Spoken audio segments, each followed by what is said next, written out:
Hi friends, welcome to LTX classes. ఈరోజు మనము ఈ సెషన్లో ఆధునిక భారతదేశ చరిత్రలో మనకి ఒక ఇంపార్టెంట్ టాపిక్ ఏంటి అంటే భారత స్వతంత్ర పోరాటం గురించి మనము ఆధునిక భారతదేశ చరిత్ర మొత్తం చదువుతాం కదా. అందులో ఒక వెరీ ఇంపార్టెంట్ కాన్సెప్ట్ అయినటువంటి సహాయ నిరాకరణ ఉద్యమం దాని గురించి ఈరోజు ఈ సెషన్లో డిస్కస్ చేసుకోబోతున్నాం. అయితే ఈ సెషన్ స్టార్ట్ చేసే కన్నా ముందు ఒక చిన్న అనౌన్స్మెంట్ ఏంటి అంటే ఎల్టీఎక్స్ క్లాసెస్ సక్సెస్ఫుల్గా ఇంగ్లీష్ మీడియంలో యూపీఎస్సీ ఇన్ఫినిటీ ప్రోగ్రామ్ అనేదాన్ని రన్ చేస్తుంది. అది అందరికీ తెలిసిన విషయమే. అయితే UPSC infinity plus live and recorded classes అనే పేరుతోటి యూపీఎస్సీ ఇన్ఫినిటీ ప్లస్తో పాటు ఏపీఎస్సీకి సంబంధించి group 1 and group 2, Telangana public service కమిషన్కి సంబంధించి గ్రూప్ 1 అండ్ గ్రూప్ 2 క్లాసెస్ అన్నీ కలిపి మీకు ఒక కాంబో ఆఫర్ లాగా ఇవ్వడం జరుగుతుందన్నమాట. ఈ మొత్తానికి కలిపి ఫీజు వచ్చేసి ఓన్లీ 80,000 రూపీస్ మాత్రమే.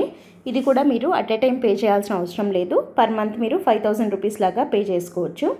అండ్ ఇక్కడ ఇంకొక బెస్ట్ థింగ్ ఏంటి అంటే మీకు ఈ కోర్సెస్ అన్నీ కూడా మీకు లైఫ్ టైం వ్యాలిడిటీ తోటి రావడం జరుగుతుందన్నమాట. లైఫ్ టైం వ్యాలిడిటీ అంటే మీరు ఒక్కసారి కోర్స్కి ఫీజు పే చేసి సబ్స్క్రైబ్ చేసుకున్నట్టయితే మీరు ఎన్నేళ్ల పాటు ఎగ్జామ్కి అటెంప్ట్ ఇవ్వాలి అని అనుకున్నా కూడా ప్రతి ఇయర్ మీరు కరెంట్ అఫైర్స్ని అప్డేట్ చేసుకోవడం కానీ, మెంటర్షిప్ కానీ వీటన్నిటికీ మళ్ళీ పే చేయాల్సిన అవసరం లేకుండా సపరేట్గా ఒకసారి కట్టిన దాంతోనే మీరు మొత్తం సర్వీసెస్ని యూటిలైజ్ చేసుకోవచ్చు అనమాట.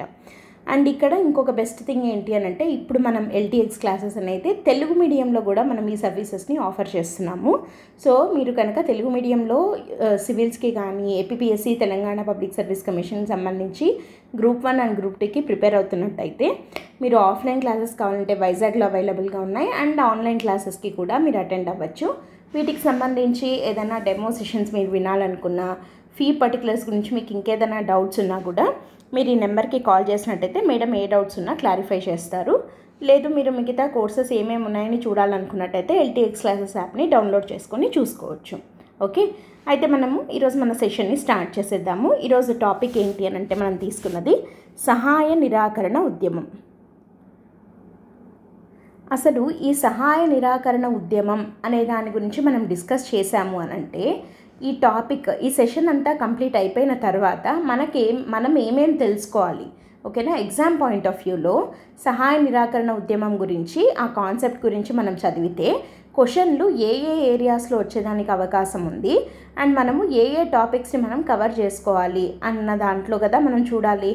ఆఫ్టర్ ఆల్ మనము ఎగ్జామ్స్ కోసమే ప్రిపేర్ అవుతున్నాము. సో ఈ టాపిక్ ఈ పర్టికులర్గా ఈ సహాయ నిరాకరణ ఉద్యమం మీద మనకి ఇంతకుముందు జరిగినటువంటి ఎగ్జామ్స్లో ప్రశ్నలు ఎలా అడిగేవాళ్ళు, ఒకవేళ ప్రిలిమ్స్కి అయితే ఎలా అడిగేవాళ్ళు, మెయిన్స్కి అయితే ఎలా అడిగేవాళ్ళు అన్న ఉద్దేశంతో మనము చూడాలి ఏ టాపిక్ చదివినా కూడా కదా. సో కాబట్టి అసలు ఫస్ట్ సహాయ నిరాకరణ ఉద్యమం అంటే మనం ఏమేమి కవర్ చేయాల్సి ఉంటుంది అనేది ఫస్ట్ చూసేద్దాం. అప్పుడు మీకు ఒక రఫ్గా ఒక ఐడియా వచ్చేస్తుంది అనమాట. మనం ఏమేమి డిస్కస్ చేసుకోబోతున్నాము ఈ టాపిక్లో అంటే అసలు సహాయ నిరాకరణ ఉద్యమం యొక్క ఉద్దేశం ఏంటి.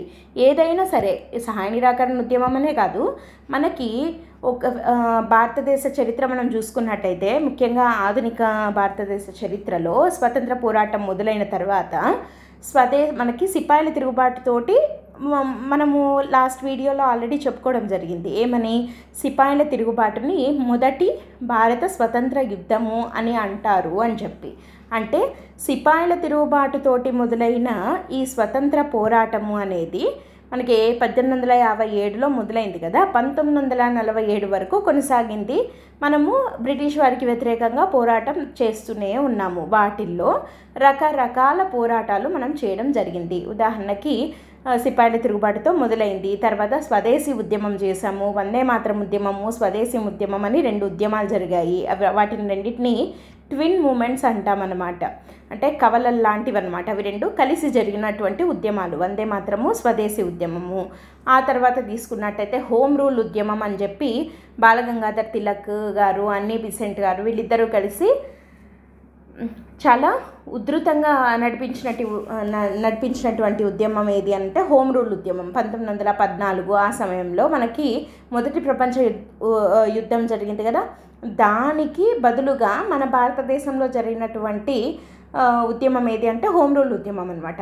అది తీసుకున్నా కానీ, తర్వాత సహాయ నిరాకరణ ఉద్యమం తీసుకున్నా, దీని తర్వాత జరిగినటువంటి శాసనోల్లంఘన ఉద్యమం తీసుకున్నా, తర్వాత ఉప్పు సత్యాగ్రహం తీసుకున్నా, లేకపోతే క్విట్ ఇండియా ఉద్యమం తీసుకున్నా, ఏదైనా సరే ప్రతి ఒక్క ఉద్యమానికి ఒక ఉద్దేశం అంటూ ఉంటుంది. అంటే ఆ ఉద్యమం యొక్క నాయకుడు ఆ ఉద్యమాన్ని దేని గురించి మొదలుపెట్టాడు, అసలు దాని యొక్క లక్ష్యం ఏంటి, దాని యొక్క ఉద్దేశం ఏంటి అసలు ఏం చేయడం కోసమని ఈ ఉద్యమం చేస్తున్నారు అని కదా.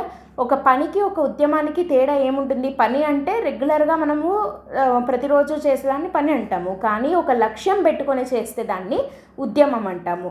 సో ఆ ఉద్యమం యొక్క ఉద్దేశం ఏంటి అనేది మనకి ఫస్ట్ తెలియాలన్నమాట. సో అది తెలుసుకోవాలి. అండ్ రెండోది ఏంటి, ఎప్పటి నుండి ఎప్పటి వరకు జరిగింది, అసలు ఈ సహాయ నిరాకరణ ఉద్యమం యొక్క కాల పరిమితి అంటాం కదా, అంటే ఎన్ని రోజుల పాటు సాగింది, ఎప్పుడు మొదలైంది, ఎప్పుడుతో అది ముగిసింది, ఇది సెకండ్ తెలుసుకోవాల్సినటువంటి విషయం. మూడోది వచ్చేసి ఈ ఉద్యమానికి గల కారణాలు. ఉద్దేశం వేరు, కారణాలు వేరు కదా. కారణాలు అంటే అసలు ఎందుకు జరిగింది, ఉద్దేశము అనంటే వాళ్ళు ఏం చెప్పాలనుకుంటున్నారు అనేది ఉద్దేశం. అయితే కారణాలు అంటే ఎందుకు ఈ ఉద్యమాన్ని తీసుకొని వచ్చారు అనేవి కారణాలు. సో అసలు ఈ ఉద్యమము తీసుకొని రావడానికి గల కారణాలు ఏంటి? ఇప్పుడు మనము సిపాయిల తిరుగుబాటప్పుడు కూడా కారణాలు చెప్పుకున్నాం కదా. రాజకీయ కారణాలు ఉన్నాయి, సాంఘిక కారణాలు ఉన్నాయి, మతపరమైన కారణాలు ఉన్నాయి, సాంస్కృతిక కారణాలు ఉన్నాయి, తక్షణ కారణము అని చెప్పి అది ఎన్ఫీల్డ్ రైఫిళ్లను వాడడము అని చెప్పి మనము చెప్పుకోవడం జరిగింది. అట్లా సహాయ నిరాకరణ ఉద్యమానికి కూడా కొన్ని కారణాలు ఉన్నాయి. ఆ కారణాలు ఏంటి అనేవి మనము తెలుసుకోవాలన్నమాట. అండ్ ఫోర్త్ వన్ వచ్చేసి ఉద్యమ వ్యాప్తి. ఈ ఉద్యమము ఎలా వ్యాప్తి చెందింది, ఏ వర్గాల వాళ్ళు దీంట్లో పాల్గొనడం జరిగింది, ఏ రకంగా పాల్గొనడం జరిగింది, అది దీని కింద మనము చూస్తామన్నమాట. అండ్ నెక్స్ట్ వన్ వచ్చేసి ముఖ్య నేతలు.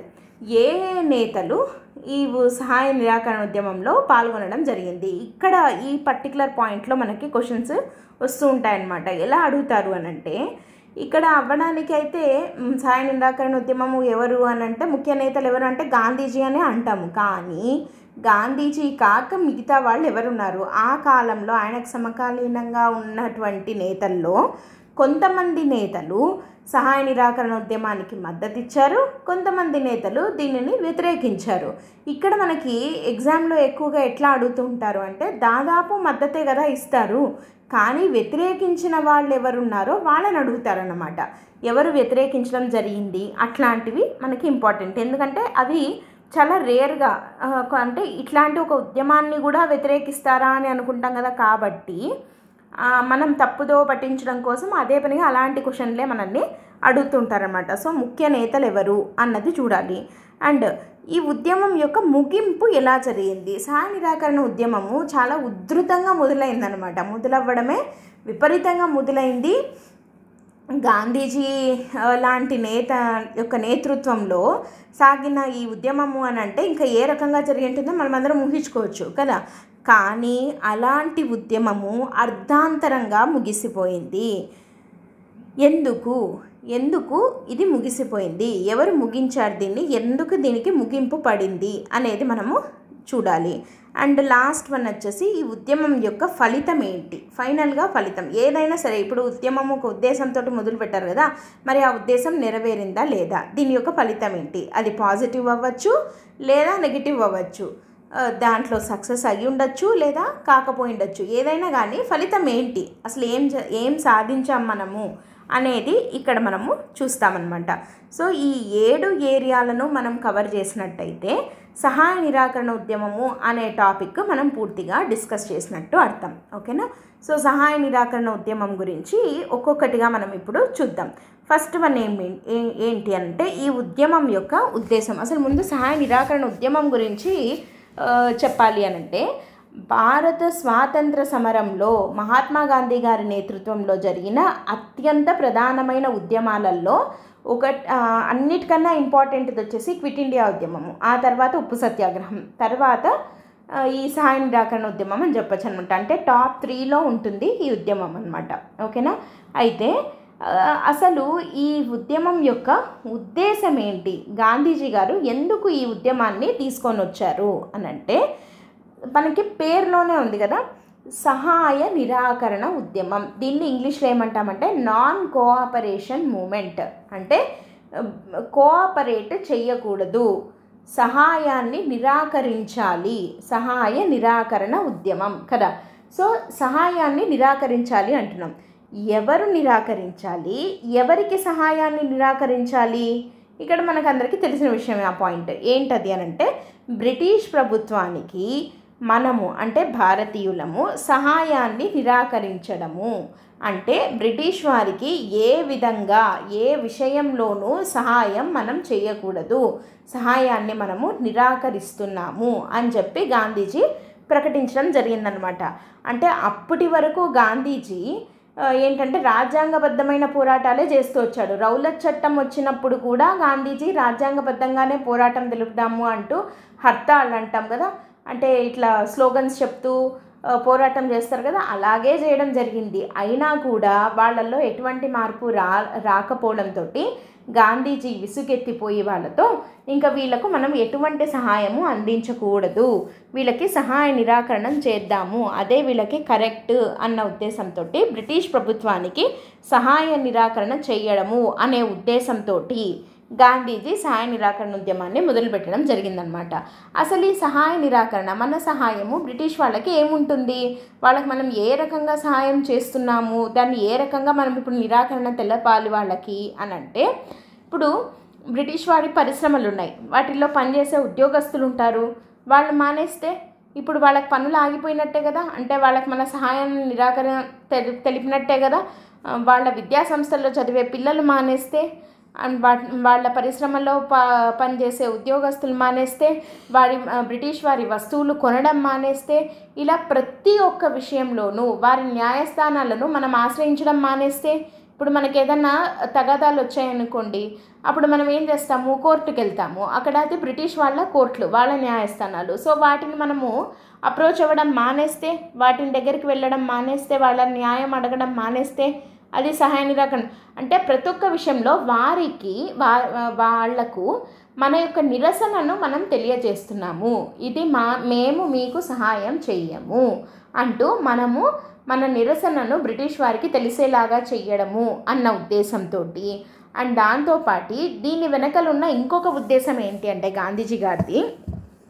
గాంధీజీ గారు ఆర్థిక స్వావలంబన కావాలి మనకి అని చెప్పి కోరుకోవడం జరిగిందనమాట. అంటే బ్రిటిష్ యొక్క పరిశ్రమలు వాటిల్లో మన వాళ్ళు పనిచేయడము ఇలాంటివి కాకుండా మామూలుగా ఏమంటారు అని అంటే, ఇంగ్లీష్లో ఏమని అంటారు అంటే, Gandhiji was against mass production, he supported production by masses అని చెప్పి అంటారనమాట. అంటే ఈ పరిశ్రమల ద్వారా, ఇండస్ట్రీస్ని పెట్టడం ద్వారా మాస్ ప్రొడక్షన్ అంటే విపరీతంగా ఈ వస్తువులను తయారు చేయడము, ఇట్లాంటి వాటి పట్ల ఆయన వ్యతిరేకత చూపిస్తూ ఆయన దేనికి సపోర్ట్ చేశారు, దేనికి ఆయన అనుకూలంగా ఉన్నాడు అని అంటే ప్రొడక్షన్ బై మాసెస్. అంటే ఈ ఖాదీ, ఖద్దరు ఏమంటారు, మన విలేజ్ ఇండస్ట్రీస్ అంటాం కదా, గ్రామీణ ఉపాధి కల్పించడము, ఇట్లాంటి వాటి ద్వారా గ్రామీణ పరిశ్రమలు ఇట్లాంటివి పెట్టడం ద్వారా మనకు లోకల్గా ఎంప్లాయ్మెంట్ అంటే ఉద్యోగ కల్పన ఇవంతా జరిగేలాగా చేయడము అనేది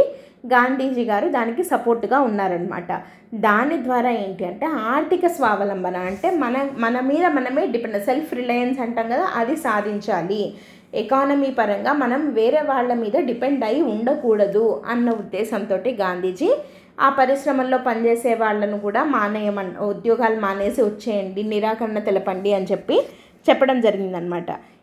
ఇదే కాకుండా ఇంకా ఏముంది అని అంటే, టర్కీలో ఖిలాఫత్ పునరుద్ధరణ, ఇది ఇంకొక ఉద్దేశం. టర్కీలో ఖిలాఫత్ యొక్క పునరుద్ధరణ, ఇది మనం కారణాల దగ్గర డీప్గా డిస్కస్ చేద్దాము.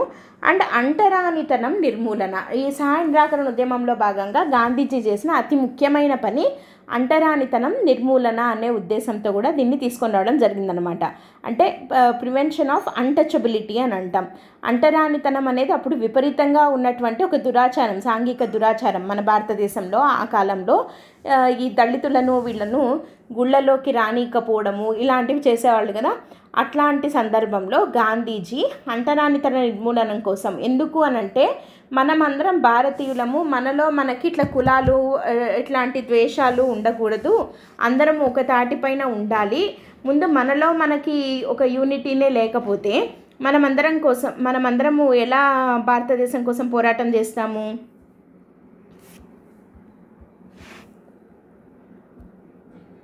అందుకని అంటరానితనం నిర్మూలన కోసం అని చెప్పి గాంధీజీ గారు దీంట్లో భాగంగా దీనిపైన వ్యతిరేక ఉద్యమాలు చేపట్టి కొన్ని ఊర్లకు తిరిగి అక్కడ ఈవెన్ మన ఆంధ్రప్రదేశ్కి కూడా గాంధీజీ గారు రావడం జరిగిందనమాట. అంటరానితనానికి వ్యతిరేకంగా పోరాటం జరుపుతూ చాలా ఊళ్ళల్లో దళితులను ఆయనే స్వయంగా గుళ్ళల్లోకి తీసుకెళ్ళడము అట్లాంటివి చేయడం ద్వారా ఈ అంటరానితన నిర్మూలన కోసం ఆయన పాటుపడడం జరిగిందనమాట. ఈ ఉద్దేశాలతోటి సహాయ నిరాకరణ ఉద్యమం అనేది మొదలయ్యింది. సో ఫస్ట్ థింగ్ ఏంటంటే ఈ ఉద్యమం యొక్క ఉద్దేశం ఏంటని మనము చూసాము. ఏంటవి అనంటే బ్రిటిష్ ప్రభుత్వానికి సహాయ నిరాకరణ చేయడము, అంటే వాళ్ళ పరిశ్రమల్లో పనిచేయడం మానేయడము, వాళ్ళ విద్యా సంస్థలకు వెళ్ళకపోవడము, వారి వస్తువులను కొనకపోవడము, వారి న్యాయస్థానాలను ఆశ్రయించకపోవడము, ఇట్లా ప్రతి ఒక్క పనిలో బ్రిటిష్ వారితో సంబంధం ఉన్న ఏ పనిని మనం చేయకపోవడము ద్వారా మన సహాయ నిరాకరణను తెలియజెప్పడము, అండ్ దాంతోపాటు ఆర్థిక స్వావలంబన సాధించడము, టర్కీలో ఖిలాఫత్ను పునరుద్ధరించడము, అంటరానితనాన్ని నిర్మూలించడము, ఇవన్నీ సహాయ నిరాకరణ ఉద్యమం యొక్క ముఖ్య ఉద్దేశాలు. ఇదే ఒక మెయిన్స్ క్వశ్చన్గా వస్తుంది. ఇది చాలా చాలా ఇంపార్టెంట్ టాపిక్. ఓకేనా? అండ్ నెక్స్ట్ సెకండ్ ఏంటి, సహాయ నిరాకరణ ఉద్యమము ఎప్పటి నుండి ఎప్పటి వరకు జరిగింది, ఎప్పుడు మొదలైంది, ఎప్పటి వరకు జరిగింది అనంటే 1920 సెప్టెంబర్ 4వ తేదీన మొదలైంది. 1922 ఫిబ్రవరి 12న ఇది ముగిసిపోయింది. 1920 సెప్టెంబర్ 4వ తేదీన గాంధీజీ సహాయ నిరాకరణ ఉద్యమాన్ని మొదలు పెడితే 22 ఫిబ్రవరి 12వ తేదీన ఇది ముగిసింది. ఇది టైం లైన్ ఇక్కడ నుండి ఇప్పటి వరకు జరిగింది. అయితే ఎందుకు ముగిసింది అన్నది మనం లాస్ట్లో డిస్కస్ చేద్దాము. ఓకేనా? మొత్తానికి భారత స్వాతంత్ర సమరంలో గాంధీజీ గారి నేతృత్వంలో జరిగిన ఒక ప్రధాన ఉద్యమమైన సహాయ నిరాకరణ ఉద్యమము, అండ్ బ్రిటిష్ ప్రభుత్వం వాళ్ళను చెప్పాలి అని అంటే వాళ్ళు భయపడేలా చేసినటువంటి ప్రజా ఉద్యమం అన్నమాట. అంత విపరీతంగా జరిగినటువంటి ఉద్యమం ఇది. సెప్టెంబర్ 4, 1920లో మొదలైంది. ఇది ఫిబ్రవరి 12, 1922న ముగిసిందనమాట. అయితే ఈ స్వరాజ్యం కావాలి అన్న ఉద్దేశంతో ఇందాక మనం చెప్పుకున్న కొన్ని ఉద్దేశాలు ఉన్నాయి కదా, వీటన్నిటి కోసము అని చెప్పి మొదలైనటువంటిది ఈ ప్రాంతీయమైన ప్రాంతీయంగా తయారు చేసే ఉత్పత్తులు వాడడము, ఆంగ్లేయుల వస్తువులు వాడడం మానేయడము, అహింసా పద్ధతిలో భారతీయులు ఈ ఉద్యమాన్ని ముందుకు తీసుకెళ్ళాలి అన్న ఉద్దేశంతో గాంధీజీ గారు 1920 సెప్టెంబర్ 4న ఈ ఉద్యమాన్ని స్టార్ట్ చేయడం జరిగింది. వెరీ వెరీ వెరీ ఇంపార్టెంట్ ఈ ఇయర్. ఓకేనా? నెక్స్ట్ థర్డ్ దానికి వద్దాం. అసలైన పాయింట్ ఇది, కారణాలు ఏంటి, ఈ సహాయ నిరాకరణ ఉద్యమము తీసుకొని రావడానికి గల కారణాలు ఏంటి అంటే మొత్తము ఎన్ని కారణాలు ఉన్నాయి మనకి అని అంటే 4 కారణాలు ఉన్నాయన్నమాట. 4 కారణాలు ఉన్నాయి.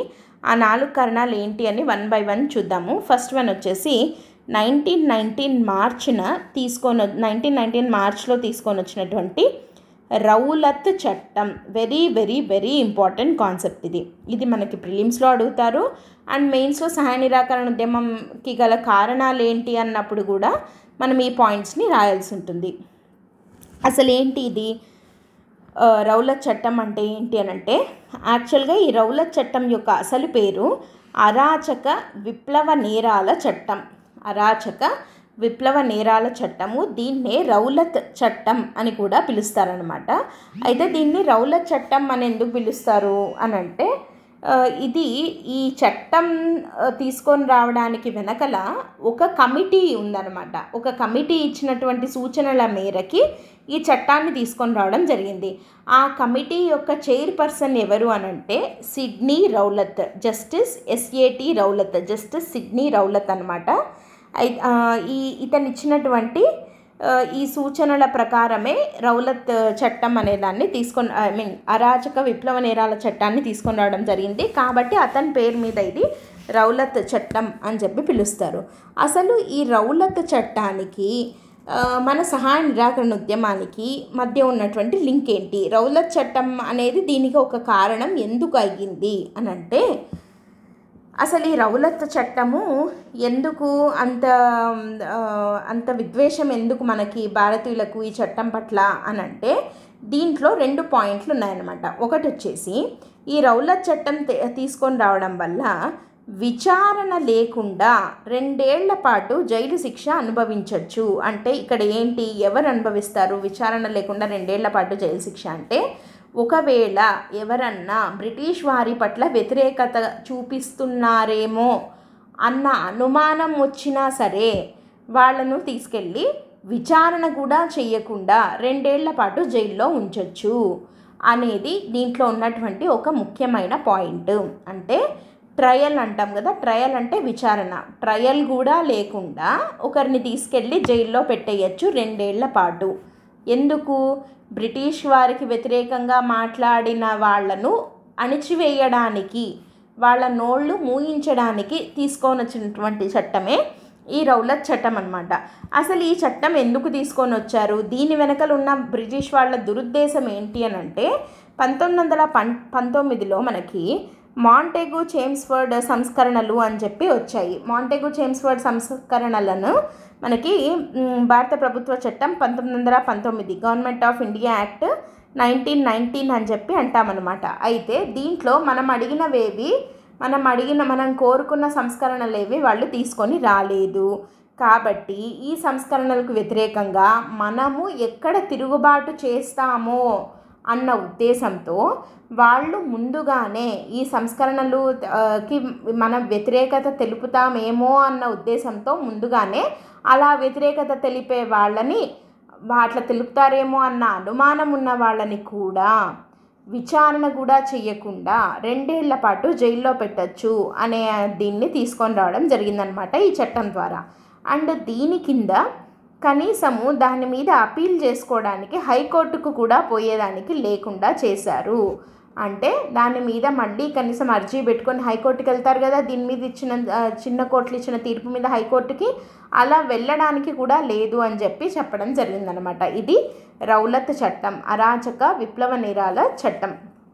అంటే వీళ్ళు అరాచకమైన నేరాలు చేస్తున్నారు, విప్లవకారులు అన్న ముద్ర వేయడము, వీరికి వ్యతిరేకంగా ఎవరు మాట్లాడినా వాళ్ళని తీసుకొని పోయి విచారణ కూడా జరపకుండా 2 ఏళ్ల పాటు జైల్లో వేయడము. ఇది రౌలత్ చట్టం చేసినటువంటి పని. ఈ రౌలత్ చట్టానికి వ్యతిరేకంగా చాలా తిరుగుబాట్లు జరిగాయి. దాంట్లో గాంధీజీ గారి నేతృత్వంలో కూడా రౌలత్ వ్యతిరేక పోరాటం జరిగిందనమాట. హర్తాళ్ళు అంటాం కదా, స్ట్రైక్ లాగా చేస్తారు, అలా చేయడం జరిగింది. అండ్ ఇది ఒక కారణం, ఈ చట్టానికి వ్యతిరేకంగా తీసుకొని రావడం జరిగింది. అండ్ రెండోది వచ్చేసి 1919 ఏప్రిల్ 13న జరిగినటువంటి ఒక దుర్ఘటన. ఇది భారతదేశ చరిత్రనే మలుపు తిప్పింది అని మనం చెప్పచ్చు. ఏంటది అని అంటే జలియన్ వాలాబాగ్ ఉదంతము. ఇది గనక జరగకపోయి ఉంటే మన చరిత్ర ఇంకోలా ఉండేది అని చెప్పచ్చు అనమాట. అప్పటి వరకు ఒకలాగా జరుగుతున్న ఉద్యమము విపరీతంగా పెరగడానికి, బ్రిటిష్ వారి పట్ల వ్యతిరేకత విపరీతంగా ఎక్కువైపోవడానికి కారణము ఈ జలియన్ వాలాబాగ్ ఉదంతం అని చెప్పి అనొచ్చు అనమాట. ఏంటది జలియన్ వాలాబాగ్ ఉదంతం అంటే ఏంటి, ఏం జరిగింది అని అంటే 1919 ఏప్రిల్ 13న ఏం జరిగింది అని అంటే, మనకి అమృత్సర్లో గోల్డెన్ టెంపుల్ అని అంటాం కదా, అక్కడ బంగారు దేవాలయం, స్వర్ణ దేవాలయం, అక్కడ ఏం జరిగింది అని అంటే యాక్చువల్గా ఆ రోజు బైసాఖి డే అని చెప్పి అంటారనమాట. అంటే వైశాఖ పౌర్ణిమ రోజు సిక్కులకు చాలా ప్రముఖమైన రోజు అనమాట అది. అయితే ఆ రోజు కొంతమంది ఈ స్వర్ణ దేవాలయం దగ్గర ఉన్నటువంటి ఈ జలియన్ వాలాబాగ్ అంటే గార్డెన్ అంటాం కదా, ఒక పార్క్ లాంటి ప్లేస్, ఓపెన్ ప్లేస్ లాగా, అక్కడ అందరూ కలిసి కొంతమంది వైశాఖ పౌర్ణిమకు సంబంధించి ఆ ఉత్సవాల్లాగా అది చేసుకుంటున్నారు. కొంతమంది ఏమో ఎందుకు అక్కడ హాజరయ్యారు అని అంటే, మనం ఇందాక చెప్పుకున్న రౌలత్ చట్టం కింద సైఫుద్దీన్ కిచ్లు, సత్యపాల్ అనే 2 నాయకులను విచారణ కూడా జరపకుండా అక్రమంగా బ్రిటిష్ వాళ్ళు అరెస్ట్ చేసి 2 ఏళ్ల పాటు జైల్లో వేస్తున్నాము అని చెప్పడం జరిగింది. ఎవరిద్దరిని అంటే సైఫుద్దీన్ కిచ్లు, మరియు సత్యపాల్, డాక్టర్ సత్యపాల్ వాళ్ళిద్దరూ పంజాబ్కి సంబంధించి చాలా ప్రముఖమైన నాయకులు అనమాట. అయితే వాళ్ళిద్దరిని తీసుకొని పోయి అట్లా విచారణ కూడా చేయకుండా జైల్లో వేయడంతో నెక్స్ట్ మనం ఏం చేయాలి, దీనికి మనం వ్యతిరేకంగా మనం ఎలాంటి యాక్షన్ తీసుకోవాలి అన్న ఉద్దేశంతో వాటిని గురించి మాట్లాడుకుందాము అన్న ఉద్దేశంతో కొంతమంది అదే జలియన్ వాలాబాగ్లో హాజరయ్యి ఒక మీటింగ్ లాగా పెట్టుకొని అక్కడ మాట్లాడుకుంటున్న సందర్భంలో వచ్చాడు రెజినాల్డ్ డయర్. ఈ డయర్ వచ్చి ముందస్తు అనౌన్స్మెంట్ కూడా చేయకుండా మీరు ఇక్కడి నుంచి వెళ్ళిపోవాలి, ఇలా మీట్ అవ్వడానికి లేదు అని కూడా చెప్పకుండా ఆయన ఏం చేశాడు అని అంటే ఫైరింగ్ చేయడం మొదలుపెట్టాడనమాట. తుపాకులతో కాల్చడం మొదలుపెట్టడంతో కొన్ని వేలాది మంది అక్కడ ఆ దుర్ఘటనలో చనిపోవడం జరిగింది జలియన్ వాలాబాగ్లో. అయితే ఇట్లా దీనికి వ్యతిరేకంగా ఈ జలియన్ వాలాబాగ్ ఆందోళనకారులపైన చెప్పాలంటే అది సామూహిక హత్యాకాండ అనొచ్చు. అందరినీ కలిపి కట్టగట్టుకొని చంపేయడం జరిగిందనమాట జనరల్ డయర్ అక్కడ. ఈ సంఘటనకు సంబంధించి బ్రిటిష్ ప్రభుత్వము దానికి ఎవరైతే బాధ్యులు అంటే ఈ డయర్ ఉన్నాడు కదా అతని మీద చర్యలు తీసుకోవడం పక్కన పెట్టి ఊరికే ఏమంటున్నారంటే మాకు చాలా బాధగా ఉంది ఇలాంటి ఒక ఘటన జరిగినందుకు అని చెప్పి జస్ట్ ఊరికే ఒక పైన విచారణ వ్యక్తం చేసేసి వదిలేశారనమాట. అతని మీద ఎలాంటి చర్యలు తీసుకోలేదన్నమాట. సో ఇవన్నీ ఒకదాని మీద ఒకటి ఏంటంటే అగ్ని కాజ్యం పోయడం అంటామే, అలా రౌలత్ చట్టం ఒక కారణము, అదే పెద్ద కారణము. ఆ కారణం వల్ల అరెస్ట్ అయిన వాళ్ళిద్దరి గురించి ఏం చేద్దాము అని చెప్పి మాట్లాడుకోవడానికి అందరూ ఒక దగ్గర చేరితే వాళ్ళ మీద జరిగిన ఈ సామూహిక హత్యాకాండ ఒక కారణము. ఇట్లా ఒకదాని మీద ఒకటి పెరిగిపోతూ వస్తున్నాయన్నమాట వాళ్ళ పట్ల వ్యతిరేకత చూపించడానికి. అండ్ ఇంకొకటి ప్యారలల్గా ఇదే టైంలో ఏం జరిగింది అని అంటే ఖిలాఫత్ ఉద్యమం. ఈ ఖిలాఫత్ ఉద్యమం అనేది ఇంకా ఇంపార్టెంట్. ఏంటి ఖిలాఫత్ ఉద్యమం అంటే ఏంటి, దానికి సహాయ నిరాకరణ ఉద్యమానికి ఉన్న సంబంధం ఏంటి, ఈ రెండు కలిసి జరిగినటువంటి ఉద్యమాలు Khilafat and non cooperation moment అని అంటామన్నమాట. ఖిలాఫత్ మరియు సహాయ నిరాకరణ ఉద్యమం కలిసి జరిగినటువంటివి ఏంటివి అని అంటే మనకి ఇది 1920 ఆ సందర్భం కదా, మనకి అప్పుడే మొదటి ప్రపంచ యుద్ధం జరుగుతున్న కాలం అది. 1914లో మొదటి ప్రపంచ యుద్ధం మొదలయ్యి 1919లో అది ముగిసింది కదా. సో ఈ 1919కి ఇది ముగిసిపోయినప్పుడు ఏం జరిగింది అని అంటే టర్కీని బ్రిటిష్ వాళ్ళు ఆక్యుపై చేసుకోవడం జరిగింది. సో ఏమైంది, మొదటి ప్రపంచ యుద్ధంలో ఈ ఇస్లామిక్ దేశమైన ఈ టర్కీ ఇంగ్లాండ్ను వ్యతిరేకించిందనమాట.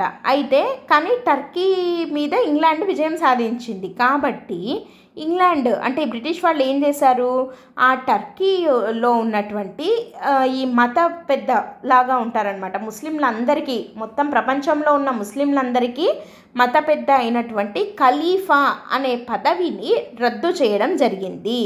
సో ఈ ఖలీఫా అనే పదవిని రద్దు చేయడం వల్ల ముస్లింల యొక్క మనోభావాలు దెబ్బతిన్నాయన్నమాట. అంటే అది జరిగిండేది టర్కీలో అయినప్పటికీ మొత్తం ప్రపంచంలో ఉన్న ముస్లింలందరూ అది వాళ్ళ యొక్క మతానికి వ్యతిరేకంగా దాన్ని మనసుకు తీసుకోవడం జరిగిందనమాట.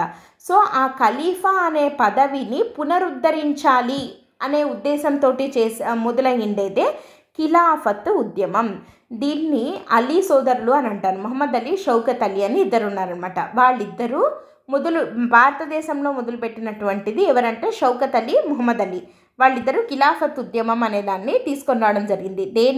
దేనికోసము అని అంటే టర్కీలో రద్దయినటువంటి ఖలీఫా అనే పదవిని పునరుద్ధరించడం కోసము తీసుకొని వచ్చినటువంటి ఉద్యమము ఖిలాఫత్ ఉద్యమం అన్నమాట. అయితే ఈ ఖిలాఫత్ ఉద్యమం మనం ఇందాక పైన కూడా చెప్పుకోవడం జరిగింది. ఉద్దేశం దగ్గర ఏం చెప్పుకున్నాం, టర్కీలో ఖిలాఫత్ పునరుద్ధరణ అని, అది ఉద్దేశం అన్నమాట. అయితే గాంధీజీ ఇక్కడ ఈ అలీ సోదరులతోటి మాట్లాడి ఖిలాఫత్ ఉద్యమాన్ని, సహాయ నిరాకరణ ఉద్యమాన్ని కలిపి చేద్దాము అని చెప్పి కోరడం జరిగిందనమాట. అంటే ఎందుకంటే దీని వెనకాల గాంధీజీ గారి యొక్క ఉద్దేశం ఏంటి అని అంటే మనకి అప్పటికే స్వదేశీ ఉద్యమంలో ఏం జరిగింది, స్వదేశీ ఉద్యమం ఎందుకు తీసుకొని వచ్చాము, బెంగాల్ విభజన తర్వాత తీసుకొని రావడం జరిగింది. బెంగాల్ విభజన దగ్గర ఏం జరిగింది, హిందువులను ముస్లింలను వాళ్ళు విడదీసి పాలించాలి, విభజించు పాలించు అనే పద్ధతి ప్రకారము హిందువులను ముస్లింలను విడదీద్దాము అని చెప్పి వాళ్ళు తూర్పు బెంగాల్ పశ్చిమ బెంగాల్ అని చెప్పి విడదీయడం జరిగింది కదా. తూర్పు బెంగాల్ అంటే ముస్లింలు ఎక్కువగా ఉండే ప్రాంతము, పశ్చిమ బెంగాల్ అంటే హిందువులు ఎక్కువగా ఉండే ప్రాంతము. కాబట్టి వీళ్ళ మధ్య యూనిటీ లేకుండా చేయాలి అన్న దురుద్దేశంతో చెప్పడానికి ఏంటి, మాకు పరిపాలనా సౌలభ్యం కోసం అని చెప్పి మేము బెంగాల్ని విభజిస్తున్నాము అని చెప్పి చెప్పారు. కానీ దాని వెనుకలు ఉన్న ఉద్దేశం అయితే ఏంటి అని అంటే హిందూ ముస్లింలను విభజించు పాలించు అన్నట్టుగా చేద్దాము అని చెప్పి. కాబట్టి అక్కడ దెబ్బతిన్న హిందూ ముస్లిం యూనిటీ ఏదైతే ఉందో ఆ ఐక్యమత్యం మిస్ అయింది అని అంటున్నాం కదా. దాన్ని మేము అట్లా విడిపోలేదు, మేమందరము ఒకటే, మేము భారతీయుల ముందు మాకు మతం తర్వాత వస్తుంది, ముందు దేశభక్తే వస్తుంది అన్నది బ్రిటిష్ వాళ్ళకి అర్థమయ్యేలాగా చెయ్యాలి అన్న ఉద్దేశంతో గాంధీజీ ఈ ఖిలాఫత్ ఉద్యమాన్ని, ఎందుకంటే ఇది ఒక ముస్లింలకు సంబంధించినటువంటి విషయం ఆ ఖలీఫా అనే పదవి పునరుద్ధరణ అనేది, కానీ దాన్ని సహాయ నిరాకరణ ఉద్యమంతో కలపడంతో ఏం జరిగింది, అది హిందువులా ముస్లింలా అన్నది సంబంధం లేదు, వీళ్ళ ఉద్యమం యొక్క ఉద్దేశాలలో దీన్ని కూడా చేర్చినా కూడా హిందువులు కూడా పోరాటం జరిగింది. అంటే వాళ్ళు కూడా ముస్లింల కోసం మేము ఉన్నాము అని చెప్పి నిలబడడం జరిగింది. అంటే హిందూ ముస్లిం ఐక్యత అనేది మనము ఈ ఉద్యమంలో చాలా బాగుంది అని చెప్పి చెప్పచ్చు అనమాట. అది బ్రిటిష్ వాళ్ళకి అర్థమయ్యేలాగా చెయ్యాలి అన్న ఉద్దేశంతో గాంధీజీ ఈ రెండు ఉద్యమాలను కలపడం జరిగిందనమాట. సో సహాయ నిరాకరణ ఉద్యమము ప్రారంభమయ్యేసరికి నైతికంగా దెబ్బతిని వెనకబడి కుంగిపోయి ఉన్నటువంటి భారతీయులు ఇప్పుడు ఈ ఉద్యమంతో బాగా తలెత్తుకొని జాతీయ స్థాయిలో సామూహికంగా ఒక అతిపెద్ద ఉద్యమాన్ని నడపగలము అని చెప్పి మేము అందరం సిద్ధంగా ఉన్నాము అని చెప్పి బ్రిటిష్ వాళ్లకు చెప్పినట్టుగా అయిందనమాట. సో ఈ కారణాల వల్ల సహాయ నిరాకరణ ఉద్యమాన్ని గాంధీజీ స్టార్ట్ చేయడం జరిగింది. ఏంటా కారణాలు, 1 రౌలత్ చట్టం, 2 జలియన్ వాలాబాగ్ ఉదంతం, 3 ఖిలాఫత్ ఉద్యమం. ఇవి 3 కారణాలు అన్నమాట. ఇంకా వ్యాప్తి విషయానికి వద్దాం. అంటే ఇది ఎలా జరుగుతూ వచ్చింది అంటే అహింస నిరసనలు తెలిపాము, స్వదేశీ వస్తువులను ప్రోత్సహించాము, పికెటింగ్ అంటే ఈ మద్యం దుకాణాలు ఇవి ఉంటాయి కదా వాటి మీద పికెటింగ్ చేయడం జరిగింది. అండ్ గాంధీజీ కొంతమందికి కొన్ని పిలుపులను ఇవ్వడం జరిగిందనమాట. ఎవరెవరు ఏమేమి చేయాలి అని చెప్పి గాంధీజీ దిశానిర్దేశం చేయడం జరిగింది పౌరులందరికీ. ఎవరికి ఏం చెప్పాడు అంటే బ్రిటిష్ కార్యాలయాల్లో పనిచేసేవాళ్ళు, కర్మాగారాల్లో పనిచేసేవాళ్ళు వాళ్ళ ఉద్యోగాలు మానేయండి, సొంతంగా మనమే స్వదేశీ స్టోర్స్, స్వదేశీ కర్మాగారాలను పెట్టుకుందాము, స్వదేశీ కార్యాలయాలను పెట్టుకుందాము, అక్కడ మీరు ఉద్యోగాలు చేయండి కానీ బ్రిటిష్ వారి దగ్గర వద్దు అని చెప్పడం జరిగింది. అండ్ మిలిటరీ సివిల్ సర్వీసెస్ ఉద్యోగాలలో పరిపాలనా విభాగంలో ఉన్నవాళ్ళు కూడా వాళ్ళ ఉద్యోగాలు మానేయండి, అప్పుడు కానీ బ్రిటిష్ వాళ్ళకు తెలిసి రాదు, మనము మానేస్తే వాళ్ళకి ఏం జరుగుతుంది, వాళ్ళు ఏం పనులు చేసుకోలేరు అన్న విషయం వాళ్ళకి తెలియాలి అని చెప్పి గాంధీజీ చెప్పడం జరిగింది. అండ్ బ్రిటిష్ వారి పాఠశాలల్లో పిల్లల్ని పంపించకండి, స్వదేశీ పాఠశాలకు పంపించండి, మన భారతదేశ మూలమైనటువంటి విద్య వేద విద్య కానీ ఏదైనా సరే వాటిని మనం నేర్పించుకుందాము, ఇంగ్లీష్ ఎడ్యుకేషన్ మనకి వద్దు అని చెప్పడం జరిగింది. అండ్ న్యాయవాదులు కోర్టులకు వెళ్ళొద్దు, న్యాయవాదులు కోర్టులను బహిష్కరించండి, న్యాయం కోసం కూడా మీరు బ్రిటిష్ వాళ్ళ న్యాయస్థానాలను ఆశ్రయించకుండా గ్రామ పంచాయతీలను ఆశ్రయించండి, మనం లోకల్ లెవెల్లో మన తగాదాలు ఏమన్నా ఉన్నా తేల్చుకుందాము. అండ్ మరీ ముఖ్యంగా భారతీయులకు వ్యతిరేకంగా న్యాయవాదులు అయితే అస్సలు వాదించొద్దు అని చెప్పడం జరిగింది. ఆంగ్ల వస్తువులనేవి కొనొద్దు, ఆంగ్ల దుస్తులను ధరించొద్దండి, అండ్ వాళ్ళ యొక్క ప్రజా రవాణా ఈ ట్రైన్లు అవి ఉండేవి కదా రైళ్ళు, వాటిని వాడొద్దు. ఇవన్నీ గాంధీజీ గారు ఇచ్చినటువంటి పిలుపులో భాగంగా విపరీతంగా ఉద్యమ వ్యాప్తి ఈ రకంగా జరిగిందనమాట. అయితే దీంట్లో ఉన్న ముఖ్య నేతలు ఎవరు మనకు తెలిసిందైతే గాంధీజీ ముఖ్య నేత. అండ్ గాంధీజీ ఏమన్నారు అనంటే ఈ ఉద్యమ వ్యాప్తి చూసిన తర్వాత ఇదే రకంగా గనక సహాయ నిరాకరణ ఉద్యమము ఒక్క సంవత్సరం పాటు ఇదే రేంజ్లో కనుక జరిగితే మనకి స్వాతంత్రం వచ్చేస్తుంది అని చెప్పడం జరిగింది. ఎప్పుడు 1921లో 21లో ఆయన ఈ ఉద్యమం మొదలైన తర్వాత అన్నటువంటి మాట అన్నమాట. ఒక్క సంవత్సరము ఇది ఉద్యమం ఇలాగే జరిగితే మనకి స్వాతంత్రం వస్తుంది అని చెప్పి గాంధీజీ చెప్పడం జరిగిందనమాట. అయితే సహాయ నిరాకరణ ఉద్యమానికి కొంతమంది వ్యతిరేకతను కూడా వ్యక్తం చేయడం జరిగింది. అయితే ఇక్కడ మనం చూడాల్సింది ఏంటంటే ఎవరు వ్యతిరేకత వ్యక్తం చేశారు అంటే బాలగంగాధర్ తిలక్, అనీ బిసెంట్. వీళ్ళిద్దరూ అంతకుముందే జరిగినటువంటి హోమ్ రూల్ ఉద్యమాన్ని దగ్గరుండి చాలా విపరీతంగా నడిపించినటువంటి నాయకులు. హోమ్ రూల్ ఉద్యమానికి చెప్పాలంటే వీళ్ళే మెయిన్ ఫౌండర్స్. వీళ్ళే నడిపించారు కూడా. కానీ దాని తర్వాత వచ్చినటువంటి ఈ సహాయ నిరాకరణ ఉద్యమాన్ని తీవ్రంగా వ్యతిరేకించారనమాట వీళ్ళిద్దరూ. అండ్ బిపిన్ చంద్రపాల్ గాను, తర్వాత మహమ్మద్ అలీ జిన్నా ఉన్నారు కదా, వీళ్ళందరూ కూడా దీనికి వ్యతిరేకతను తెలిపారు. అయితే ఎందుకు వ్యతిరేకత తెలిపారు అని అంటే వీళ్ళేమీ ఉద్యమానికి వ్యతిరేకత కాదు, అయితే గాంధీజీ ఇచ్చినటువంటి ఈ పిలుపులు ఉన్నాయి కదా వీటికి వ్యతిరేకత తెలపడం జరిగిందనమాట. అంటే వాళ్లకు ఉద్యోగాలు మానేయమండము, తర్వాత న్యాయస్థానాలను ఆశ్రయించొద్దు, అట్లా ఒక్కొక్కరు ఒక్కొక్క పర్టికులర్ దాని పట్ల వ్యతిరేకతను చూపించారు కానీ దాని యొక్క ముఖ్య ఉద్దేశం పట్ల కాదు. ఓకేనా. అండ్ దీనికి మద్దతు తెలిపిన వాళ్ళు ఎవరు అని అంటే మౌలానా ఆజాద్, అబ్బాస్ త్యాబ్జీ, మహమ్మద్ అలీ, షౌకత్ అలీ, వీళ్ళు దీనికి మద్దతు తెలిపినటువంటి వాళ్ళు. ఇక్కడ పర్టికులర్గా చెప్పాలంటే తిలక్ దేనికి వ్యతిరేకత తెలిపారు అంటే ఖిలాఫత్ ఉద్యమం యొక్క ఖిలాఫత్ పునరుద్ధరణ, ఖలీఫా పునరుద్ధరణ అని అన్నామే, ఆ కారణాన్ని సహాయ నిరాకరణ ఉద్యమంతో కలపద్దు అని అన్నారనమాట గాంధీజీతోటి. కానీ గాంధీజీ వినలేదు, కలిపారు.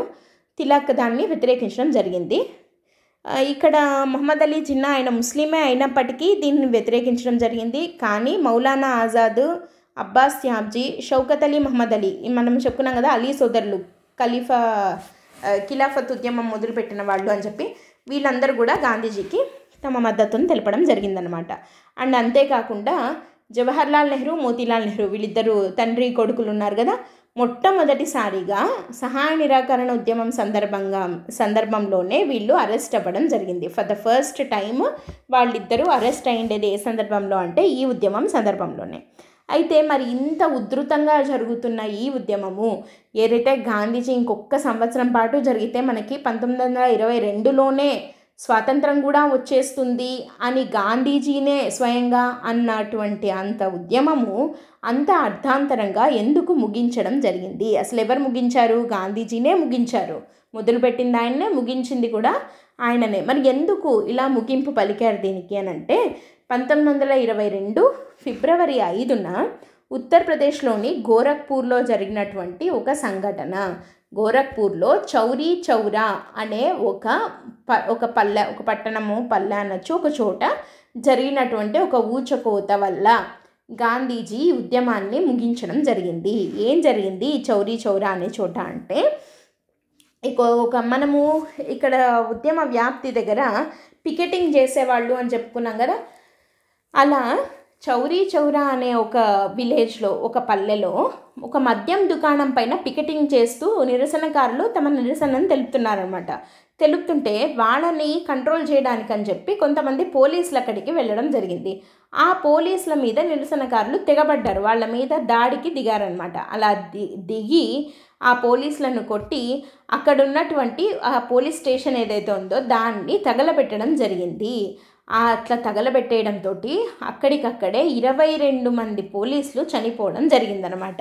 సో 22 మంది పోలీసులు చనిపోవడంతో అప్పటి వరకు అహింస, సత్యాగ్రహము అన్నవి ఉద్దేశాలుగా తీసుకొని వచ్చినటువంటి ఈ సహాయ నిరాకరణ ఉద్యమం గాంధీజీ ఉన్నటువంటి ఇంత హింసాకాండ జరిగేసరికి ఆయన తట్టుకోలేక ఫిబ్రవరి 12వ తేదీన ఈ ఉద్యమాన్ని వద్దు, ఇంకా భారతీయులందరూ నేను చెప్పినటువంటి అహింస అనే దానికి వాళ్ళు ఇంకా అలవాటు పడలేకపోయారు, సత్యాగ్రహాన్ని వాళ్ళు ముందుకు తీసుకెళ్ళలేకపోతున్నారు, కాబట్టి నేను దీన్ని ఇంతటితో ఆపేస్తున్నాను, వీళ్ళు ఇంకా రెడీగా లేరు దానికి అని చెప్పి గాంధీజీ దీన్ని అర్ధాంతరంగా ఫిబ్రవరి 12, 1922 ఆయన ముగించేయడం జరిగిందనమాట. సో ఇలా ఒక ఉత్తరప్రదేశ్లోని గోరఖ్పూర్లోని చౌరీ చౌరా అనే చోట జరిగినటువంటి దీనివల్ల, ఈ ఊచకోత వల్ల గాంధీజీ ఈ ఉద్యమాన్ని ఆపేయడం జరిగింది. సరే, అయితే మరి ఉద్యమం యొక్క ఫలితం ఏంటి అని అంటే, కోట్లాది మంది భారతీయులు ఒకటే తాటిపైకి రావడం జరిగింది. స్వదేశీ పాఠశాలలు వచ్చాయి. భారతీయుల వస్తువుల యొక్క వాడకం పెరిగింది. గ్రామ పంచాయతీలను తీర్పుల కోసం ఆశ్రయించడము అనేది పెరిగింది. అండ్ అన్నిటికన్నా ముఖ్యంగా తర్వాత కాలంలో రాబోయే శాసనోల్లంఘన ఉద్యమానికి ఇది గట్టి పునాదిని వేయడం జరిగింది. ఒక మంచి ఉత్ప్రేరకంగా, ఇది ఒక మంచి ఇన్స్పిరేషన్గా మారడం జరిగిందనమాట.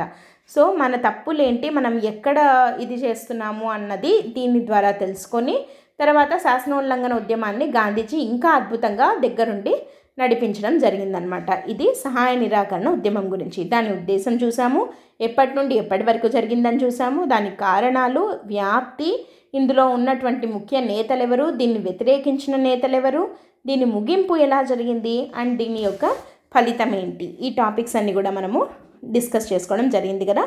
ఇది సహాయ నిరాకరణ ఉద్యమం గురించి అనమాట.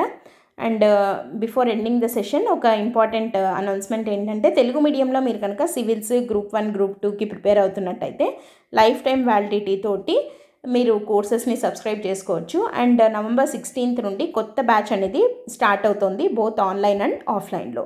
దీనికి సంబంధించి ఏ డౌట్స్ ఉన్నా ఈ నెంబర్కి కాంటాక్ట్ చేయండి. ఓకేనా? That's it for today. Thanks for listening. All the best. By.